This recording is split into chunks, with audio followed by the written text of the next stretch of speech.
Hello friends, good morning and I welcome you all in my channel HS preparation with Pradeep. और friends, आज मैं आपके सामने लेके आया हूँ इंडियन इकोनॉमी का part 9, that is employment in India.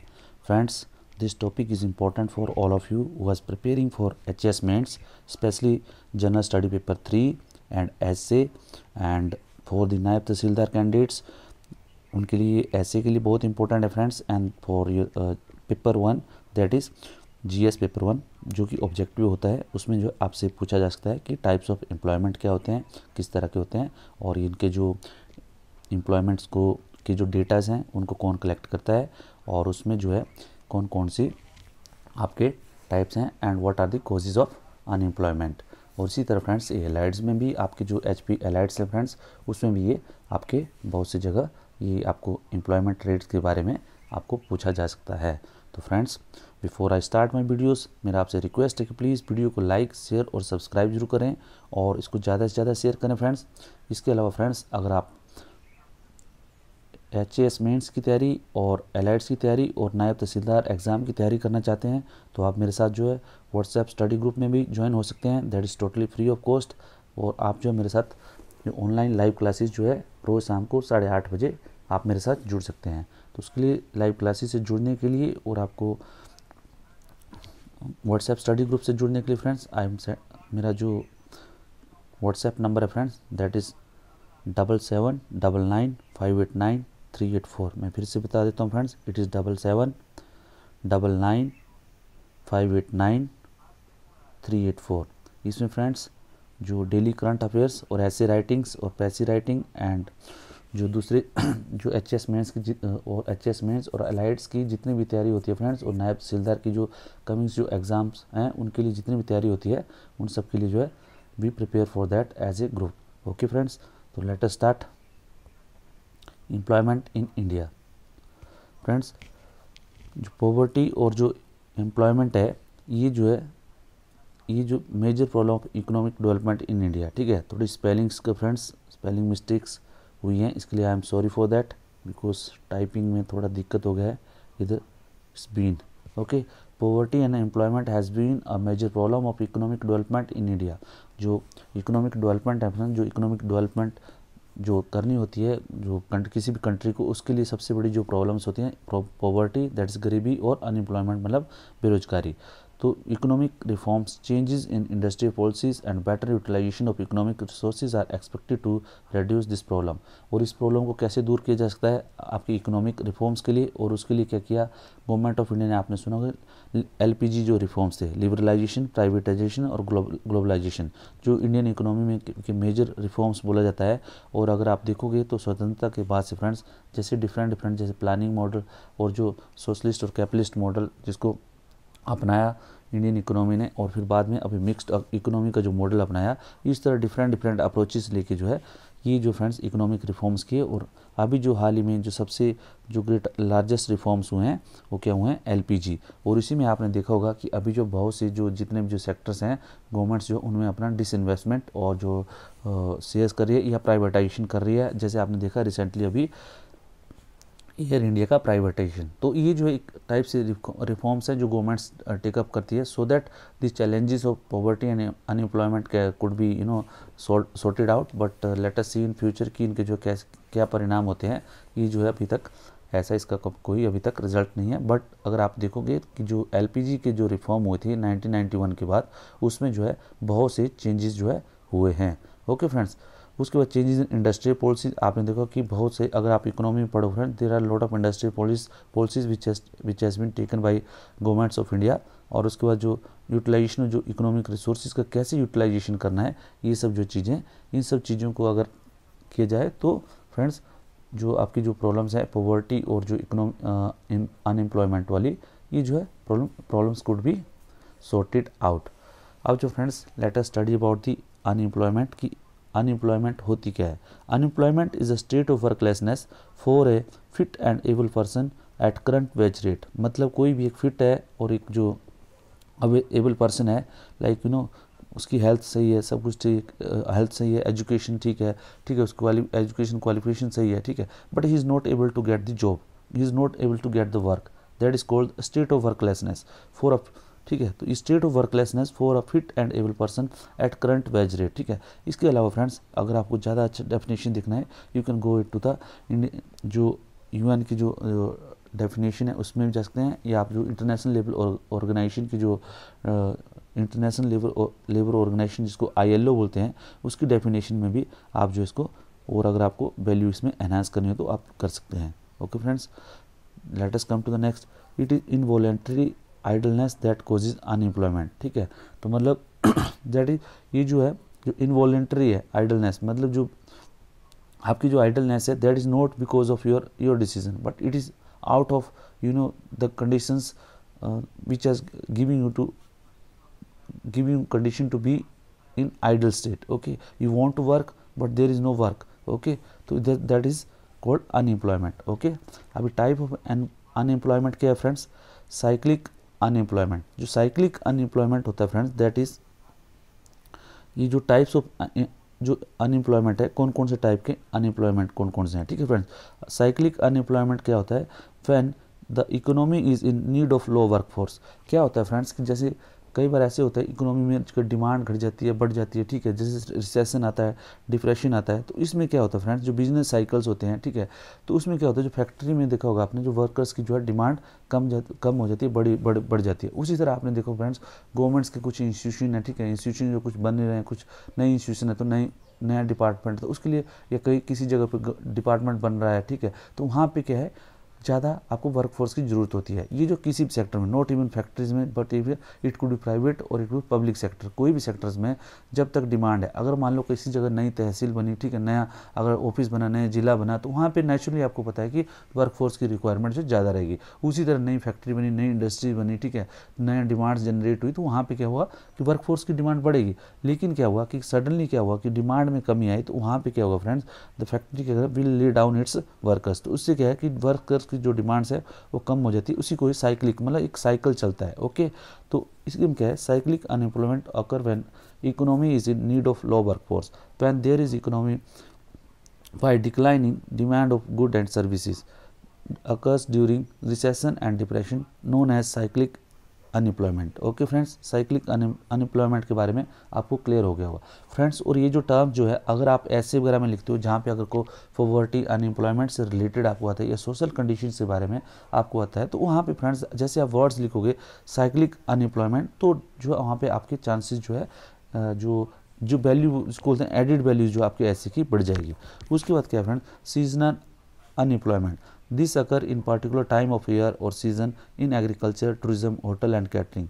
ये फ्रेंड्स जैसे पर्टिकुलर आपने देखा होगा कई जगह पे, जैसे आपने देखा होगा कि स्पेशली जो एग्रीकल्चर सीज़न होता है, जब आपको देखो सोविंग सीज़न होता है और हार्वेस्टिंग सीज़न होता है, मतलब जब कटाई का सीज़न होता है और बुआई का जो सीज़न होता है, उस टाइम जो है एग्रीकल्चर लेबर की डिमांड बढ़ जाती है। लेकिन जब ये कटाई और बुआई वाला काम हो जाता है, तब जो बीच में लीन पीरियड आता है, तो उसमें क्या है कि जो सीजनल होती है, ठीक है, मतलब कि अगर सीज़न होता है उसी सीज़न में बढ़ती है और घटती है डिमांड। उसी तरह टूरिज्म में आपने देखा हो फ्रेंड्स, अगर आप गोवा में रह रहे हैं तो वहाँ पे क्या जो आपने देखा गर्मियों में जो है सीज़न कम हो जाता है और सर्दियों में नेचुरली सीज़न बढ़ जाता है। उसी तरह होटल्स एंड कैटरिंग्स का भी, कैटरिंग्स का आपने देखो शादियों में फ्रेंड्स, आपने देखो जब शादियों के सीज़न आते हैं, मैरिज के सीज़न आते हैं, तो नेचुरली जो एम्प्लॉयमेंट की डिमांड, वर्कफोर्स की डिमांड बढ़ जाती है। उसी तरह शादियों का सीज़न नहीं है तो, त्योहारी सीज़न नहीं है तो एक डिमांड कम हो जाती है।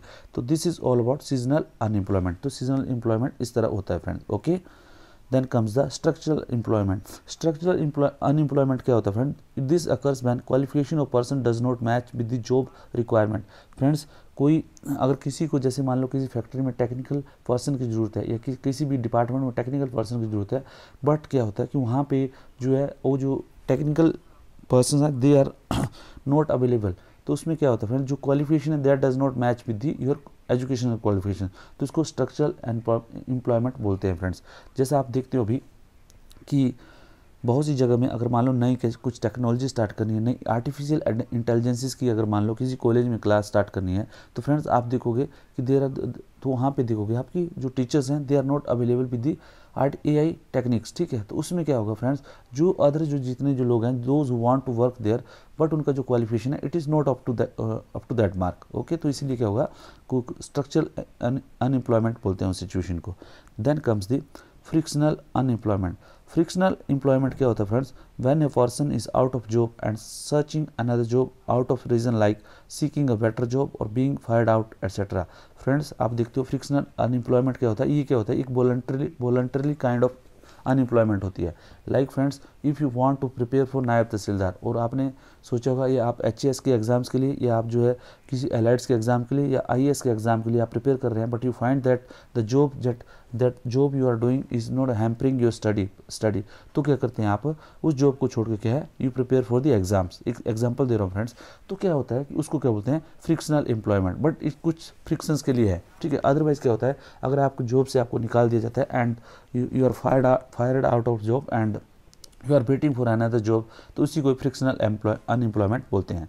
और उसके बाद natural role of unemployment, sum total of structural and frictional unemployment is called natural role of unemployment. तो नेचुरल रोल ऑफ अनएम्प्लॉयमेंट क्या होता है friends?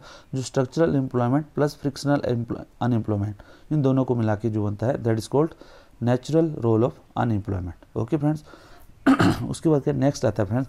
Disguised unemployment. When employment which is not visible is called disguised unemployment. क्या disguise में क्या होता है friends? आपने देखा होगा कि खेत में कुछ काम कर रहे हैं, उसमें क्या होता है कि लाइक एक खेत है, उसमें जो जरूरत है उसमें 2 आदमियों की जरूरत है, लेकिन उसमें जो है 4 आदमी काम कर रहे हैं friends, that is called disguised unemployment. मतलब क्या है, ज़्यादा लोग एम्प्लॉयड हैं but productivity is the same, ठीक है। अगर उसी खेत को फ्रेंड्स अगर चाहे 2 आदमियों का काम है, चाहे 4 आदमी करेंगे, चाहे 8 आदमी करेंगे, लेकिन क्या होता है फ्रेंड्स, उसमें जो प्रोडक्टिविटी है वो उतनी ही होगी, ठीक है। तो that is called disguised unemployment as it is not contributing anything to the output even when visibly working. मतलब क्या होता है, अगर 10 लोग भी काम कर रहे हैं तो उसमें जो आउटपुट बढ़ नहीं रही है। Okay, that is called disguised unemployment. And India में friends this situation is more prominent because you know that बहुत से लोग जो एग्रीकल्चर वर्कर्स हैं, पूरे लोग जो फैमिलीज हैं वो काम करती हैं, ठीक है। Instead they are working there but the productivity is equally मतलब फिक्स्ड। ओके। और अंडर एम्प्लॉयमेंट क्या होता है friends? Even when a person is employed in activities which is not fully able to use his talent. Friends एक जो कोई engineer है, ठीक है, इंजीनियर जो है क्लर्क का अगर काम कर रहा है, जैसे मान लो क्लरिकल का, तो या तो किसी दूसरी जॉब में लाइक यू नो किसी दूसरा काम कर रहा है, तो मतलब वो क्या है, अंडर एम्प्लॉयमेंट है। मतलब उसकी जो क्वालिफिकेशन है, he is of the technical level but he is not doing that job but he is doing another job, ठीक है। दैट इज़ मतलब उसकी जो एबिलिटी है उसके अनुसार जो है वो नहीं काम कर रहा है, that is called under employment. Okay friends, hopefully it is clear to you. Cyclic unemployment, ठीक है, साइकिल्स के कारण होता है। सीजनल अनएम्प्लॉयमेंट क्या होता है? सीजन के कारण होता है, जब सीजन में अप डाउन होता है, उसका स्ट्रक्चर जो है आपकी जो क्वालिफिकेशन जो मीट नहीं करती है आपकी जॉब की रिक्वायरमेंट के हिसाब से।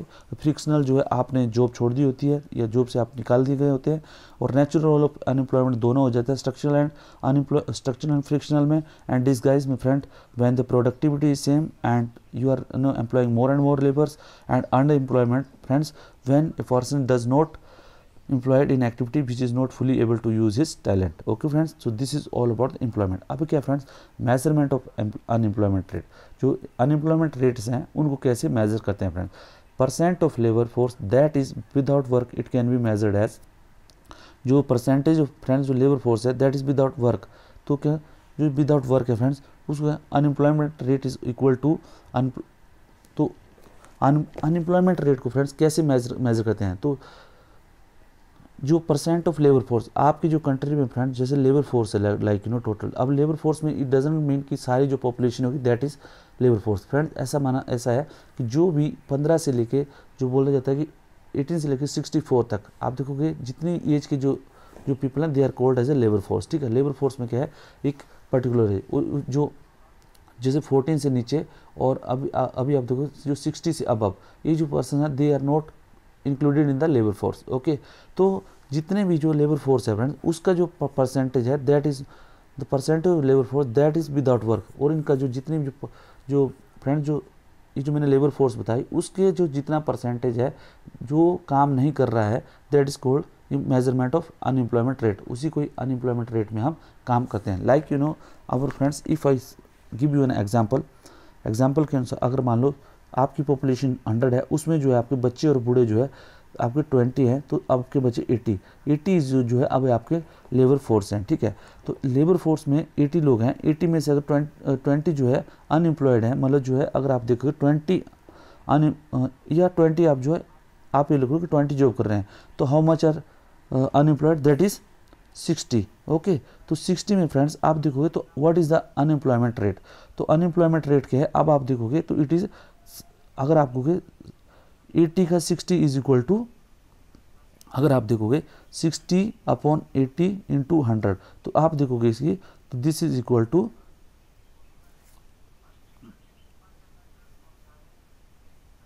75%। ओके, तो ये जो फ्रेंड्स अगर आप देखो तो 75% जो आपका अनएम्प्लॉयमेंट रेट है। तो this is how unemployment rate is equal to unemployed people total labour force multiply 100, ठीक है। मतलब क्या है कि आपके अनएम्प्लॉयड पीपल, मैंने बताया था अनएम्प्लॉयड 60 हैं और टोटल लेबर फोर्स है 80। ओके फ्रेंड्स, और इसको अगर आप करें मल्टीप्लाई बाई 100, तो that is how the unemployment rate is counted. Okay, so उसके बाद इसका जो डेटा है friends, unemployment rate is very difficult to find in India. Unemployment rate data is collected by, elected नहीं इधर उनका कलेक्टेड बाई, ठीक है। It is collected by NSSO, national sample survey organisation, ठीक है। तो ये जो डाटा है that is collected by NSSO। Okay, ये जो आपसे क्वेश्चन पूछा जा सकता है फ्रेंड्स कि जो अनएम्प्लॉयमेंट का जो डेटा है वो कौन सी एजेंसी करती है, आपको पूछा जा सकता है कि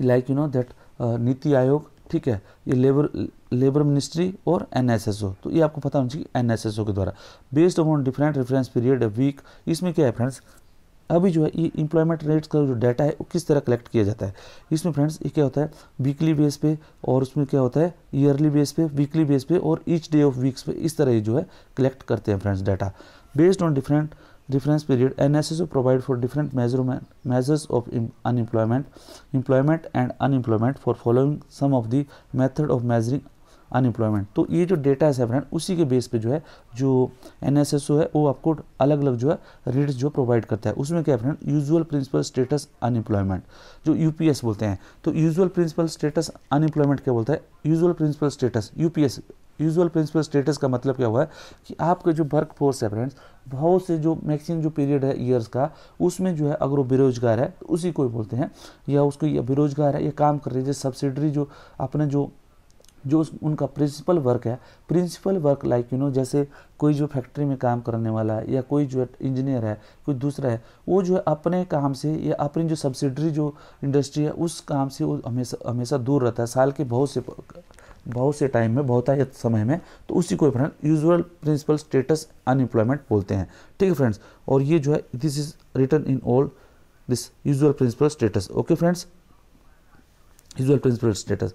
अब जो नेक्स्ट आता है friends, usual principal and subsidiary status employment, इसको बोलते हैं friends UPSS। Here person is considered unemployed is beside UPS those available but unable to find work on subsidiary basis during a year.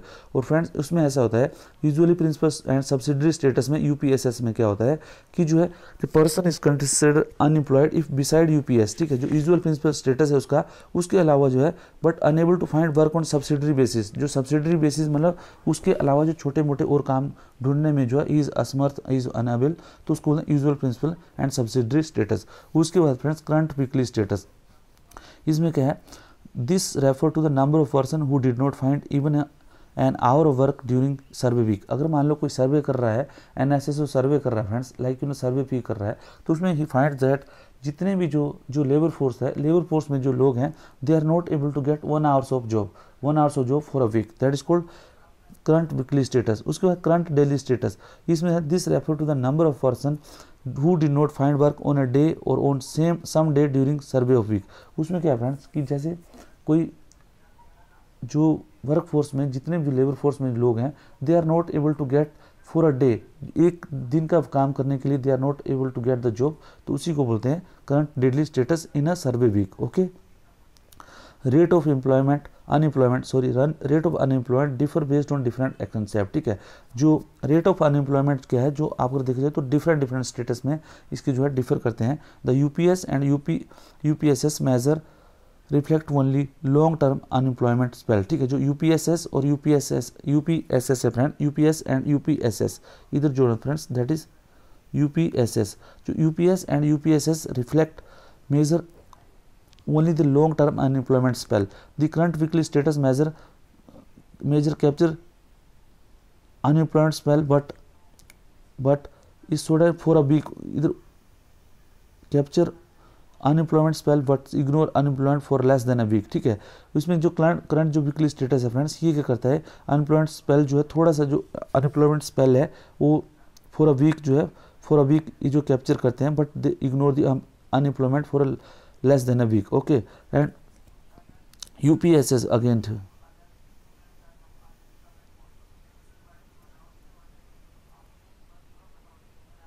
UPSS जो बोलते हैं, UPSS measure is more inclusive capturing both open as well as partial unemployment. तो UPSS जो इसमें सबसे important है friends.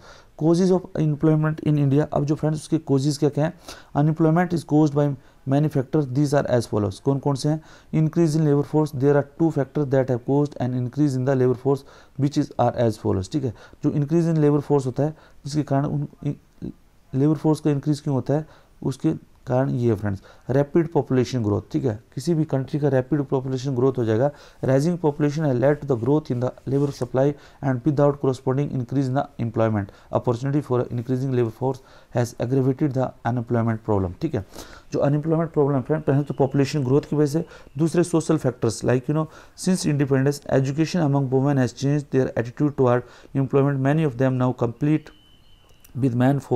compete होना था इधर। ठीक है friends, compete with man for the job in the labor market, and economy has never failed to respond to these challenges and net result is continuous increase in unemployment backlog। Friends ऐसा होता कि पहले क्या था, हमारा जो social status था, पहले जो वुमेन्स थी देवर नोट, उनको क्या था कि वो उनको क्या एम्प्लॉयमेंट करने के लिए, घर से बाहर जाने के लिए देवर उनको क्या जाना बुरा समझा जाता था, अब मतलब सोसाइटी में। लेकिन क्या है, अब जो है वो जितने भी जॉब्स में आपने देखा रिसेंटली, अभी जो इवन आर्मी में भी जो NDA की जो वैकेंसी हैं, they are open for womens. तो इसी तरह फ्रेंड्स आप देखो, पहले जो है जो अब जो more womens are more population is competing for the same jobs. तो इसीलिए क्या है, ये भी उसका दूसरा कारण है। Okay, rural urban migration, friends आपने देखा होगा unemployment in urban areas mainly the result of substantial rural migration. बहुत से जो लोग हैं फ्रेंड्स जो रूरल एरिया से अर्बन मतलब गांव से क्या देहात से शहरों में आते हैं। शहरों में इसलिए जो फ्रेंड्स आप देखोगे तो ज़्यादा से ज़्यादा लोग जो अवेलेबल होते हैं, और इसलिए फ्रेंड्स जो लेबर का जो नेचुरली वहाँ पे अनएम्प्लॉयमेंट रेट है वो भी बढ़ जाते हैं। ठीक है, उसके बाद inappropriate technology in India, तो after large scarce factor labor is available in evident quantity in producers are increasing substantial capital for labor for this is ठीक है फ्रेंड्स, आफ्टर ये थोड़ा सा after the scarce factor labour is available in evident quantity in producers are increasing substituting capital for labor, this policy is resulting in larger unemployment।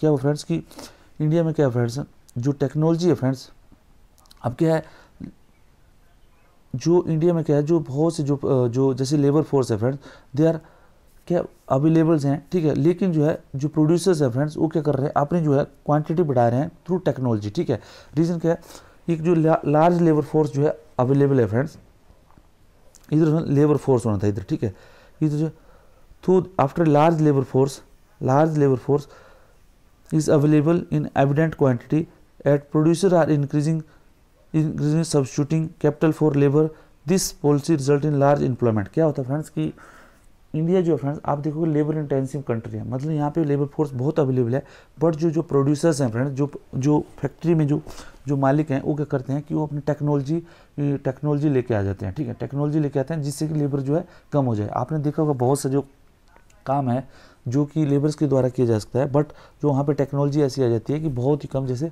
Labour की जो मात्रा कम हो जाती है, वो मशीनों के द्वारा ही सारा काम किया जाता है। ठीक है, despite the evidence of labour capital intensive technology is adopted in India mainly because rigid labour law. ये क्यों करते हैं फ्रेंड्स, आपने देखो कि जो आपने देखो इंडिया में जो लेबर लॉज हैं वो बहुत रिजिड है। ठीक है, it is quite difficult to follow easy hires and fire policy, and so right sizing of manpower is difficult for enterprises. It is difficult to reduce the number of labor force. Further, the factor like labor unrest and lack of work culture lead to increased absence of labor and thus provide an incentive to follow labour saving technology by organisation, ठीक है। तो ये जो एक reason ये भी है friends. उसके बाद defective education policy. Friends defective education policy क्या है friends? The present education system has theoretical vice and has limited utility for productive purpose. जो हमारी जो एजुकेशन है फ्रेंड्स, उसमें क्या है कि मैं इसके जो थ्योरेटिकल पर्पस के लिए, थ्योरेटिकल के लिए ज़्यादा है, बट प्रैक्टिकली में देखा जाए जैसे टेक्निकल जो चीज़ें होती हैं फ्रेंड्स, ये क्या है फ्रेंड्स, आपने देखा होगा कि अभी भी जो है हमारा कोई भी बच्चा जो है, जैसे आपने देखा होगा पोस्ट ग्रेजुएशन कर लेता है, ग्रेजुएशन कर लेता है, but he is not able to produce like अगर एक जो चेयर बनाना है, एक टेबल बनाना है, एक टॉयज़ बनाना है, एक जो है कुछ अगर छोटा कपड़ा बनाना है अपने पर्पज़ के लिए, तो he is not able to make that, he has to depend on the others. तो इस तरह friend it lacks the emphasis on the development of aptitude and technical qualification required for various type of work among job seeker. This has created a mismatch between the need and availability of relevant skills and training which result in unemployment, especially in youth and educated by shortage of technical and specialized personnel continue, ठीक है।